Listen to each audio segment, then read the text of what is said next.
Bonjour à tous, bienvenue dans Décoloniser, le podcast consacré à l'actualité antiraciste. Mon nom est Malika Salin et je vous retrouverai chaque semaine pour aborder une question en lien avec le racisme. Avec ou sans invité, Décoloniser sera un espace où parler de lutte, de résistance et où essayer de comprendre comment fonctionne le racisme pour mieux le combattre.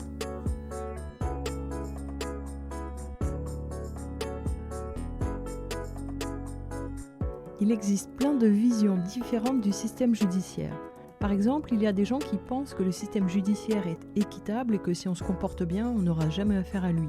D'autres personnes considèrent que la justice, ce n'est pas un idéal garanti dès le départ, c'est plutôt une organisation complexe qui se donne pour idéal de rendre la justice. D'autres encore diront que la justice fonctionne correctement, mais qu'elle est imparfaite parce qu'elle manque de moyens ou parce qu'elle est mise en œuvre par des humains et que les humains sont faillibles. Des avocats ou des magistrats peuvent avoir cette opinion.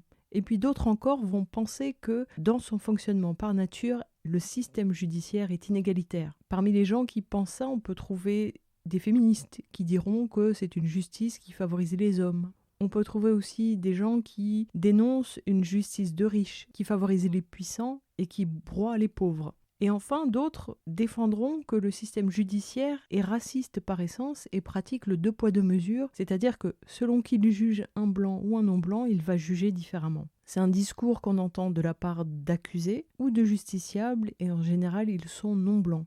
Aujourd'hui, on va se placer de leur point de vue et se pencher sur ce deux poids deux mesures, voir s'il existe et essayer de comprendre comment est-ce qu'il est né. Mais c'est un sujet qui est très vaste. À partir du moment où on parle de justice, on doit nécessairement parler de loi, de police et de système judiciaire. Donc on va aborder ce gros sujet étape par étape en une série d'épisodes. On commencera aujourd'hui par définir le rôle de la justice dans les nations blanches et la semaine prochaine, on essaiera de comprendre comment est-ce que ce deux poids deux mesures se met en œuvre.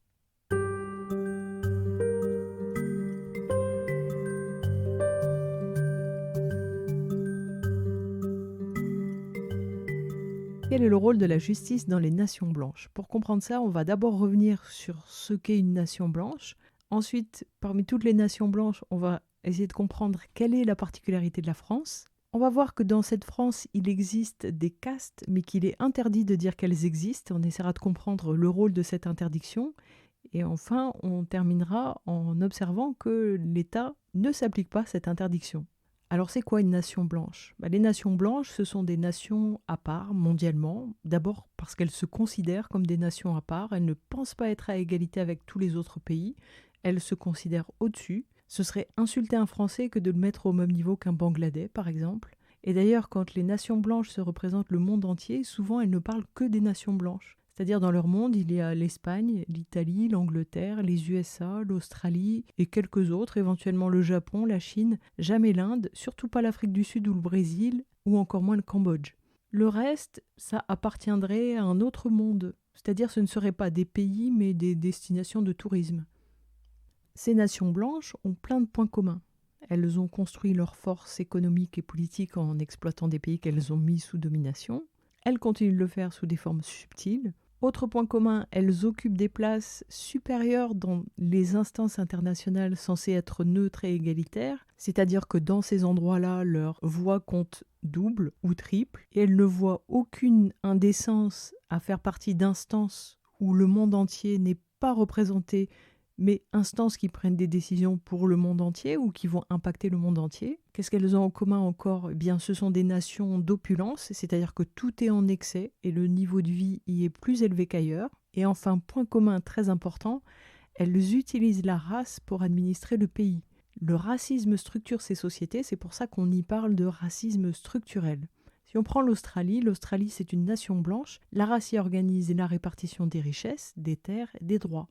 Si on est blanc, on a des droits qui sont refusés aux non-blancs, par exemple aux autochtones, qui sont pourtant là depuis beaucoup plus de temps. Et cette organisation inégalitaire, on va la retrouver dans toutes les nations blanches. Maintenant, chaque nation blanche va avoir des particularités. Et quelle est la particularité de la France ? La grosse particularité de la France, c'est qu'on n'y reconnaît pas les différences ethniques, culturelles, religieuses ni raciales. Ça veut dire qu'on devrait tous être pareils et cacher nos différences. Dans la rue, au travail, à l'école.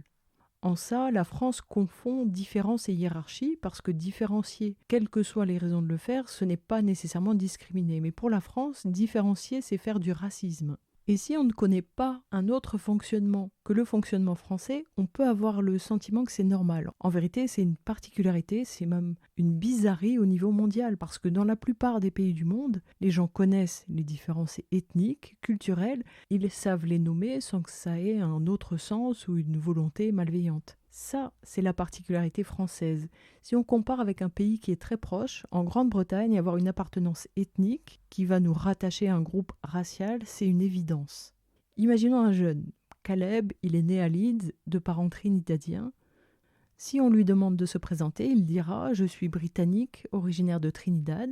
Je me définis comme noir, mais physiquement, les gens me prennent pour un arabe. » Caleb a donc une double appartenance ethnique et culturelle, il est trinidadien et britannique, et éventuellement il peut habiter un coin de la ville à forte concentration, soit de Trinidadiens, soit de Caribéens. Ça voudra dire que dans ce coin, dans ce quartier, la vie économique, culturelle, religieuse va être différente, et ça semblera comme une évidence, c'est-à-dire que quand les gens décriront la vie du quartier, ou se représenteront ce quartier, ce sera décrit comme une réalité banale.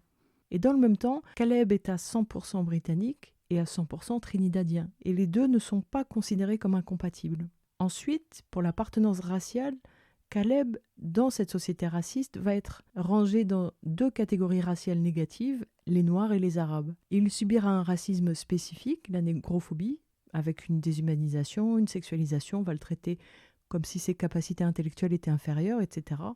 Et physiquement, il va subir des violences qui seront spécifiques dans la vie sociale et éventuellement dans le foyer. Par contre, quand il sera pris pour un arabe, ce sera un autre traitement raciste. On va l'accuser de machisme culturel ou d'être rétrograde, sectaire, etc. En plus de cette catégorisation raciale, Caleb a une appartenance politique positive, puisqu'il dit « je suis noir ». C'est une revendication politique de fierté et de dignité. Quand une personne recherche un emploi en Grande-Bretagne, il est tout à fait naturel de demander au futur employé son appartenance ethnique. C'est une donnée qui va être prise en compte comme une variable dans des études démographiques ou des études sociologiques, et le résultat de ces études pourra être pris en compte pour des choix politiques. Après, ces choix politiques peuvent être bons ou mauvais. Imaginons un bon choix politique, telle école a 30% de Nord-Africains et subsahariens, elle va adapter les repas scolaires ou elle va tenir compte du fait que, après certains jours de l'année qui sont des fêtes religieuses, il y aura des absents à l'école. Mais une politique négative, ce serait que tel quartier, parce qu'il y a très peu de blancs qui y habitent, devient un quartier délaissé, où on n'investit pas dans les routes, où l'habitat est laissé à l'abandon. Comme ces statistiques sont appliquées à beaucoup de domaines, parce que ces statistiques sont appliquées à plein de domaines, on sait aujourd'hui que 87% des habitants de Grande-Bretagne sont blancs et les 13% restants sont non blancs. On peut dire que dans telle ville, tel quartier, tel immeuble, la répartition est la même ou est différente. Si on prend les morts de la police, la répartition est probablement inverse, avec 87% de non blancs. Donc là, on voit que le racisme est évident. Mais on peut aussi constater que à 65 ans, la qualité de vie liée à la santé est la plus basse pour quelle population ? Eh bien pour les Pakistanais et pour les voyageurs. Donc à partir de cette donnée, les autorités peuvent chercher des explications et corriger. Et surtout, avec ces chiffres, on peut décrire ce qu'est le racisme et à quel endroit il se niche. Ces statistiques ne sont pas une solution au racisme, c'est simplement un outil qui permet de décrire la réalité. Ces statistiques n'empêchent pas les crimes policiers, l'incarcération abusive, la pauvreté structurelle ou les discriminations dans tous les aspects de la vie. Mais au moins, c'est plus facile à décrire.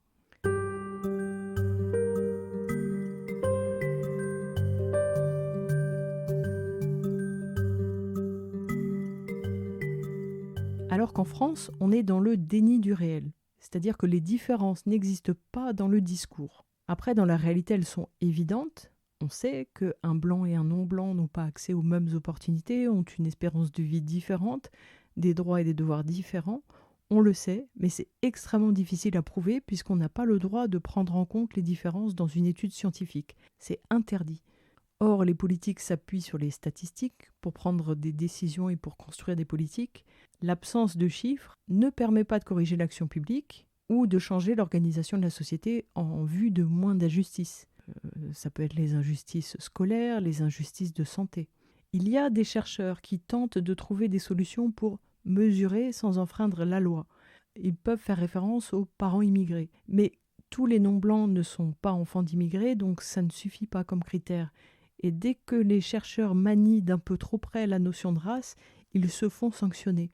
Donc ils ne s'aventurent pas sur ce terrain parce que les chercheurs, à 99% en France, ce sont des employés de l'État. Ils dépendent de l'État, donc ils doivent être absolument irréprochables. Il y a une autre particularité de la France, c'est qu'on y dit une chose et on pratique autre chose. Et ce qui est important, c'est le discours. On va donc ici confondre le réel avec le discours, et le discours devient plus grave que le réel. On peut trouver une illustration très simple de ça. On en veut plus en France à Éric Zemmour qui dit qu'il soutient le racisme qu'à la France qui pratique le racisme tous les jours, partout. C'est la supériorité du discours sur le réel. Et si on fait disparaître la race dans le discours, alors la race n'existe plus. Et ce déni, c'est un genre de pensée magique, sauf que dans la vraie vie, la pensée magique, c'est un désordre mental. Quand on a ça, on ne va pas bien et on a besoin de soins assez lourds. Donc ce déni donne une société un peu déphasée qui va tomber avec agressivité sur toute personne qui affirme un peu fort que le racisme, c'est 100% réel. Et qu'on voit bien qu'à couleur de peau différente, on a des parcours différents. Ces tactiques servent à maintenir le déni, parce que ce déni permet de maintenir dans la réalité une société à deux castes. C'est le rôle de ce déni. Si on ne peut pas parler d'un problème, on ne risque pas de le résoudre. C'est pourquoi le discours de dénonciation du racisme, c'est un endroit où il y a énormément de pression. Alors pourquoi c'est interdit ? Le motif officiel, c'est un concentré de mauvaise foi. La France dit que, un jour dans son histoire, l'État a fiché des citoyens sur la base de leur origine pour les discriminer et aider à les exterminer. Et que donc ficher, c'est raciste et c'est le premier pas quasiment vers le génocide.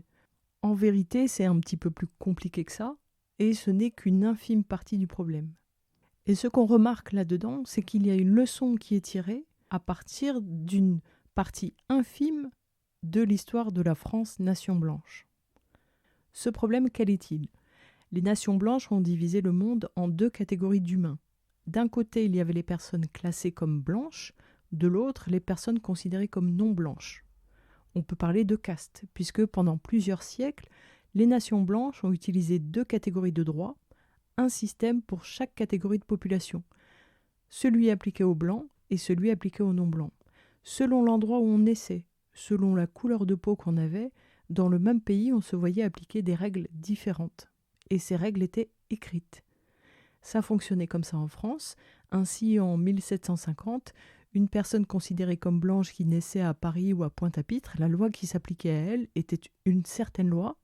Et au même moment, une personne née au même endroit mais considérée comme non blanche se voyait appliquer, par exemple, le code noir qui lui interdisait tout un tas de choses et qui autorisait de commettre des tas de choses sur cette personne. Ou alors, en 1900, un blanc qui naissait en Algérie avait le droit de vote et de propriété, et un non-blanc se voyait appliquer le code de l'indigénat.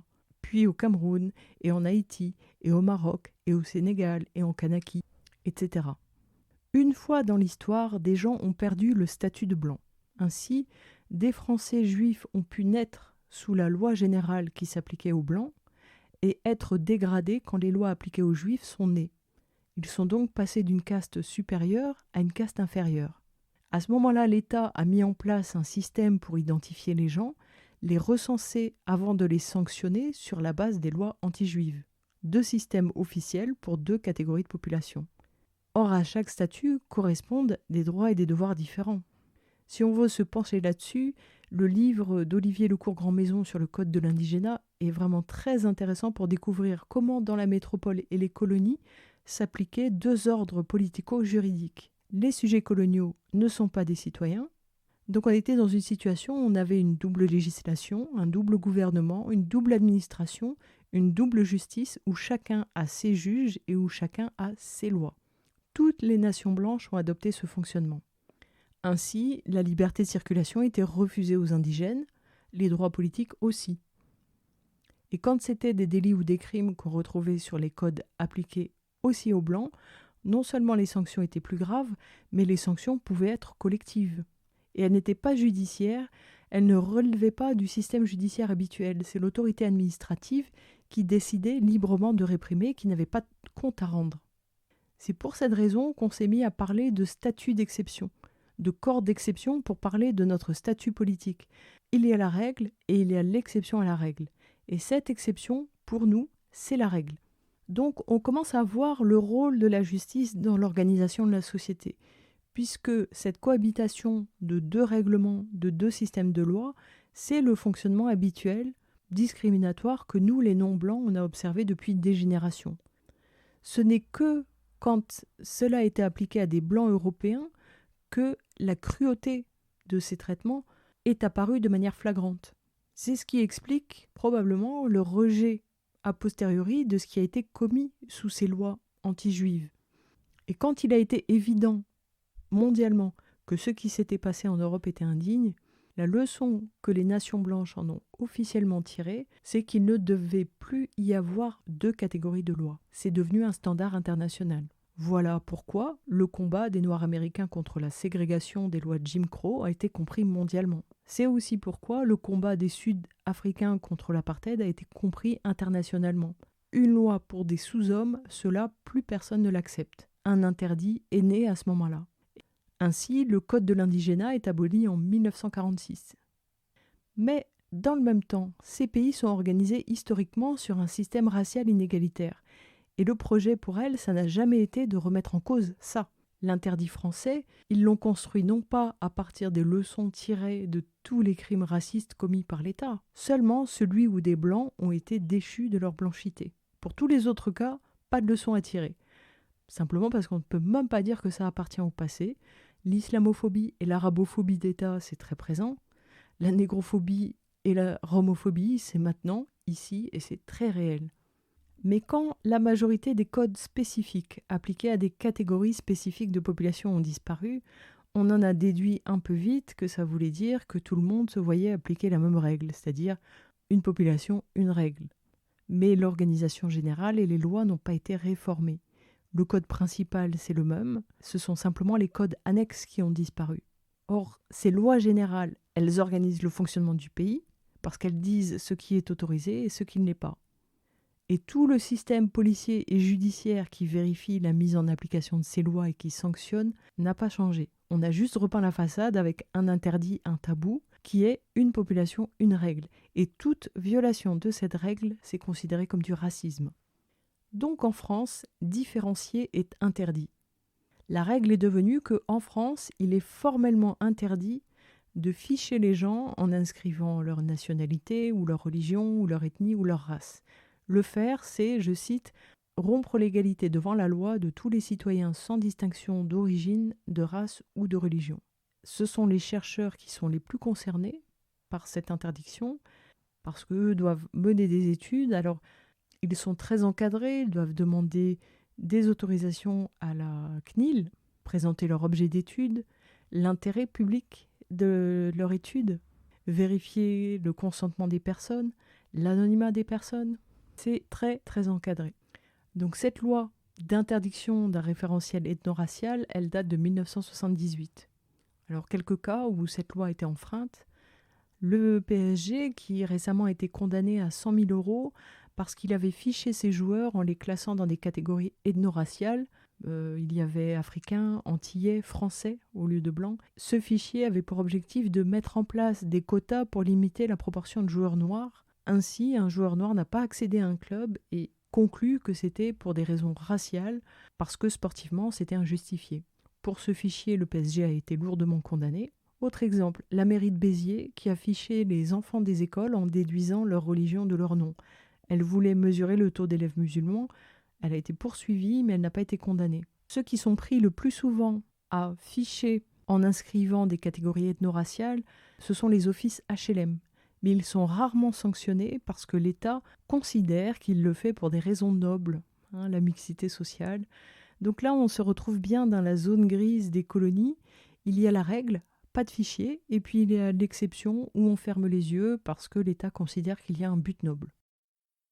Et puis à partir des années 2000 sont apparus des militants non blancs qui se sont mis à dénoncer le racisme publiquement, Des organisations comme le Parti des indigènes ou la Brigade anti-négrophobie ont dénoncé le fait qu'il y a dans la réalité plusieurs catégories de citoyens en France. Ils décrivaient le réel. Et ils ont nommé ces catégories de population des Noirs, des Arabes, des Blancs, des Roms. C'est devenu progressivement le mouvement de l'antiracisme politique. Ces organisations transgressaient l'interdit. Et pour faire taire leurs dénonciations, on les a accusés d'être racistes, racialistes, différentialistes, indigénistes. Et ces attaques sont venues de tous les bords. Dans toutes les sensibilités politiques se sont trouvées des personnes ou des organisations dénonçant le discours sur la race comme du racisme. Parler de racisme, différencier les gens selon leur statut ethnique, culturel ou racial, décrire le réel, à leurs yeux, c'était ça le racisme. Et on trouvait des gens pour défendre ça à l'extrême gauche, des progressistes, des anarchistes, des antifascistes, des laïcards, des républicains.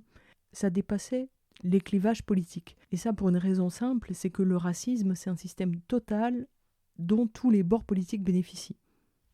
Ça, c'était une forme de répression pour faire taire un discours politique antiraciste.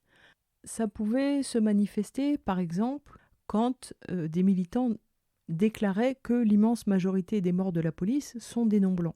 Lorsqu'un militant disait ça, il pouvait avoir quelqu'un d'extrême gauche qui en face répondait « c'est pas vrai, la police tue aussi des blancs, c'est pas une question de race », oubliant que les non-blancs sont minoritaires dans la population, mais ils sont très largement majoritaires parmi les tués. Cette espèce de tour de passe-passe avait aussi pour objectif de faire croire que le racisme est intentionnel.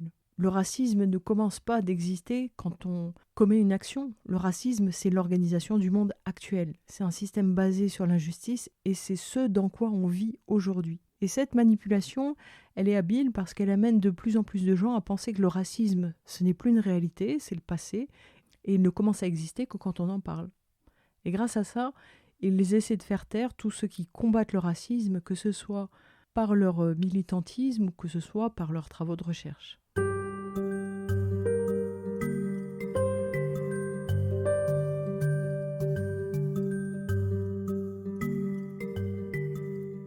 Donc, il est formellement interdit de différencier. Mais le comble, c'est que dans le même temps, tous les jours, partout en France, des agents de l'État utilisent un fichier ethno-racial pour arrêter des gens et mener des enquêtes de police. Et l'État l'a fait pendant plusieurs décennies de manière illégale. Ce qui est amusant, c'est que les anti-racialistes, les anti-indigénistes, ça, ils s'en contrefichent, ils dorment sur leurs deux oreilles.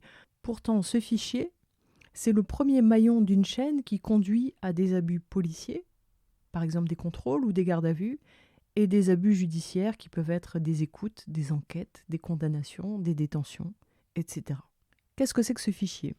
Le TAJ, fichier traitement d'antécédents judiciaires, est utilisé dans le cadre des enquêtes judiciaires, soit la recherche des auteurs d'infractions, et d'enquêtes administratives, comme les enquêtes préalables à certains emplois publics ou des emplois sensibles. Le TAJ a été créé en 2012 par la fusion de plusieurs fichiers, et c'est le premier fichier à intégrer les photos de suspects.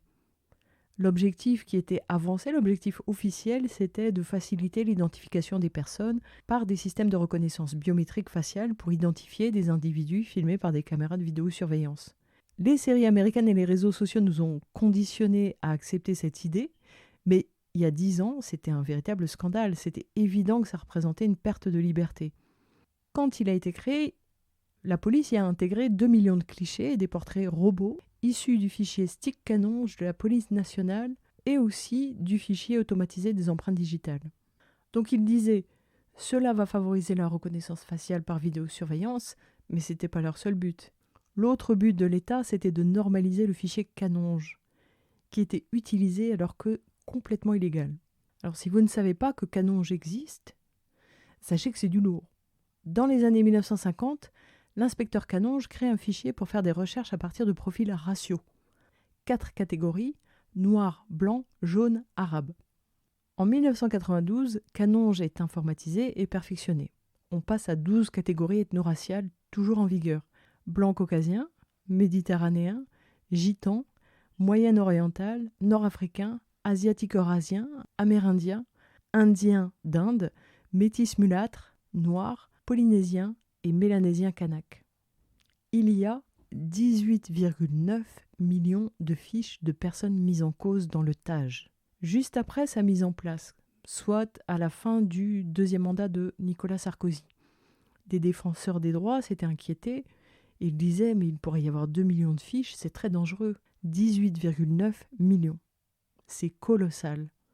Et Canonge, c'est la partie reconnaissance physique. Comment est-ce que ça fonctionne? L'ADN est recueilli, il va vers le fichier national automatisé des empreintes génétiques et les données saisies dans le logiciel Gaspard sont exportées vers le fichier Canonge. Chaque année, 30 000 personnes sont identifiées par Canonge. Et anecdote amusante, en 2008, l'info fuite qu'un fichier ethnique existe. Tous les vertueux qui ne voient pas la race se scandalisent. Et Alain Bauer, qui était le monsieur sécurité de Sarkozy, nie en bloc, ce qui était un gros mensonge.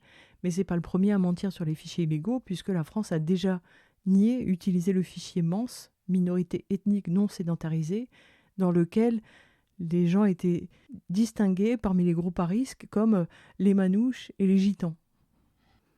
Et pour observer à quel point les policiers utilisent Canonge, il suffit de regarder les séries documentaires qui montrent les policiers dans leur pratique quotidienne sur les chaînes C8 et autres. On les voit utiliser cet outil. Par exemple, pour identifier un suspect avec l'aide d'un témoin, ils vont sélectionner plusieurs personnes sur des critères physiques et ethno-raciaux et ils vont ensuite donner des sortes de trombinoscopes aux témoins. Et ça, c'est toute l'hypocrisie de l'État. Il refuse catégoriquement les catégories ethno-raciales pour des politiques qui permettraient de combattre le racisme et d'améliorer le réel, en disant que ça pose des risques de fichage et que ficher, c'est presque génocider. Et en parallèle, l'État fiche pour arrêter, et avec les abus qu'on sait derrière. Mais là aussi, l'État défendra probablement qu'il le fait pour un but noble, résoudre des enquêtes de police, sachant tous les abus que ça peut créer, puisque l'enquête de police est au tout début de la chaîne judiciaire. Donc une fois encore, on sait qu'il y a la règle, le fichage ethno-racial est interdit, et puis il y a la zone grise de l'exception, où ficher, utiliser des critères ethno-raciaux pour ficher des gens et les rechercher dans le cadre d'enquêtes de police, ça c'est autorisé. Tout aussi contradictoire, l'État a fiché S des personnes sur motifs religieux et politiques à partir de l'état d'urgence. L'État dit que c'est en réaction à des attentats terroristes, mais jamais après des attentats en Corse, il y a eu un tel fichage sauvage, hors règle, de la population. Ce qu'il y a de choquant avec le fichier S, c'est qu'il mélange des personnes qui ont été condamnées, des personnes qui sont suspectes et des personnes innocentes. Et ça soulève beaucoup de questions sur la façon dont sont utilisées ces fiches. Elles peuvent être utilisées pour durcir des moyens de détention et donc comme moyen de pression sur un détenu. Elles peuvent être utilisées pour licencier une personne de l'emploi public ou pour soumettre à un suivi judiciaire très strict, hyper strict. Elles peuvent être utilisées aussi pour emprisonner administrativement, c'est-à-dire préventivement des personnes fichées. Et les personnes sont fichées sur des motifs qui ne sont pas encadrés. Elles sont fichées à leur insu et avec des conséquences qui peuvent être très lourdes. Pour ne citer qu'un cas, celui de Mohamed Al-Ashram, exilé politique palestinien, qui a entamé une grève de la faim fin 2019 pour protester contre le fait qu'il est assigné à résidence depuis 2015 sans avoir été reconnu coupable de quoi que ce soit. Ça, c'est l'exception à laquelle les non-blancs sont assignés. Ça s'est aussi passé de cette manière avec les victimes de la double peine, qui, dans les années 80 et 90, étaient sanctionnés par la justice pour un délit et qui, en plus, se voyaient appliquer une deuxième sanction, l'expulsion du territoire vers leur pays d'origine, dont souvent d'ailleurs ils ne connaissaient rien. Donc là aussi, même délit, peine différente. Et ça, c'est très récent. Ceux qui demandent aujourd'hui la déchéance de nationalité demandent l'inscription dans la loi de ce 2 poids 2 mesures. Mais il ne faut pas tomber dans le piège de penser que seulement quand ce serait inscrit dans la loi, ça commencerait d'exister. Ça existe maintenant déjà. Mais tout ça va même plus loin, puisque si on essaie de regarder les choses dans leur ensemble, une population est surcontrôlée. Il y a donc plus de chances de constater un délit, voire même de le provoquer, puisque l'outrage, c'est ce que les policiers obtiennent quand ils n'ont rien trouvé. Et souvent ils l'obtiennent puisque leur voix pèse beaucoup plus que celle de la personne qui les accuse. Quand le délit est constaté, la sévérité est plus grande pour un non-blanc, ou alors le recours à la détention préventive est disproportionnellement utilisé, c'est-à-dire quasi systématique pour les non-blancs et rare et exceptionnel pour les blancs. Et ces biais à tous les maillons de la chaîne judiciaire conduisent à une plus forte répression des non-blancs. Et quand ces non-blancs sont réprimés, ils perdent aussi des droits, mais on pourrait vérifier le même écart en comparant les parcours de deux justiciables. Et je disais tout à l'heure que on prétend que le racisme, c'est du passé et on essaie d'imposer une autre définition du racisme qui deviendrait alors un acte intentionnel et individuel. Comment, dans ce cas, réussir à prouver que ce deux poids deux mesures existe si aucun professionnel n'agit intentionnellement de manière raciste? Parce qu'en fait, ça, ce n'est pas nécessaire. Structurellement, tout est mis en place pour garantir un double traitement. C'est donc, dans les faits, improuvable. Et on reviendra en détail sur comment tout ça se met en œuvre la semaine prochaine. Pour conclure, on voit bien que l'État triche pour parvenir à ses fins. Il fixe un interdit qui s'applique à tous ceux qui sont déterminés à améliorer la société et il transgresse cet interdit pour continuer de traiter les gens différemment selon la couleur de leur peau. Et quand on affirme que l'État pratique le deux poids deux mesures, on peut tout à fait être attaqué et mis en demeure de prouver ça. Mais tenter de le prouver est illégal, puisque si demain un sociologue décidait de recenser toutes les condamnations pénales et comparer les décisions de justice selon le groupe racial de l'auteur, ce chercheur tomberait sous le coup de la loi.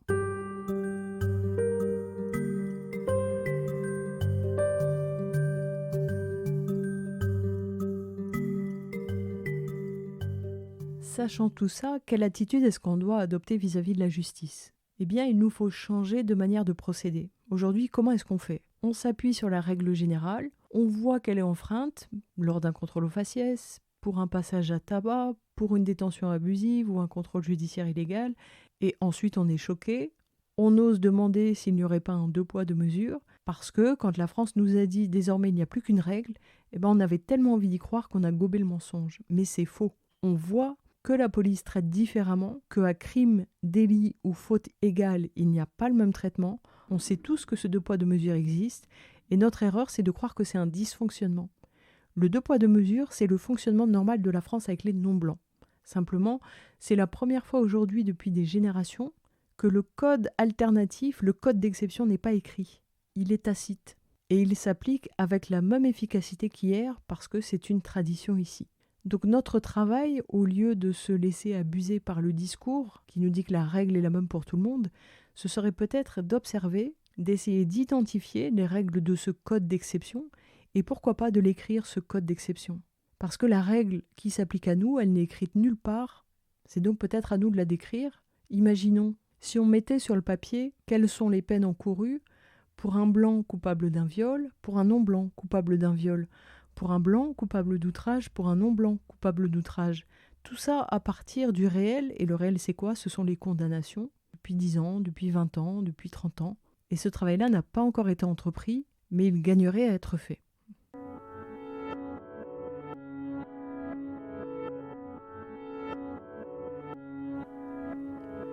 La semaine prochaine, à partir du travail de Michel Alexander sur la couleur de la justice américaine, on va essayer de comprendre comment la loi, la police et la justice créent un système de caste raciste de manière complètement inattaquable parce que invisible. Vous pouvez réagir à cette émission ou raconter votre expérience ou votre analyse du système judiciaire sur la page Facebook de Décoloniser ou sur Twitter à Décoloniser1.